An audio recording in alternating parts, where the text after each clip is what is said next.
The voters have approved twice constitutional amendments limiting the governor's so-called veto powers, the Frankenstein and Vanna White veto powers.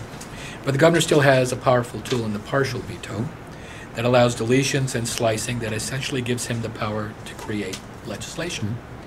Would you use your veto in such a fashion?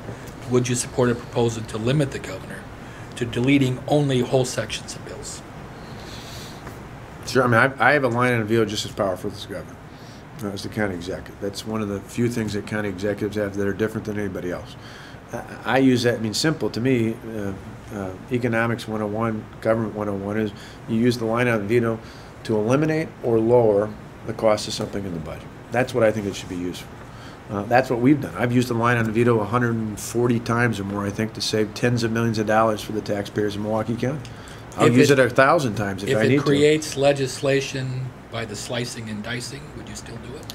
No, I mean, my focus is going to be used to save money.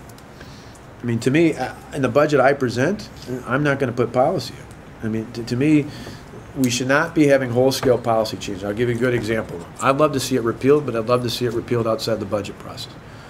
Up until this past year, we had the third lowest premiums for car insurance in the country. Jim Doyle put a provision in this last budget that jacked up the minimum payments when it comes to car insurance. And in turn, we went from the third lowest to some of the highest. I thought it was just because my kids started driving, but it's because of that change out there.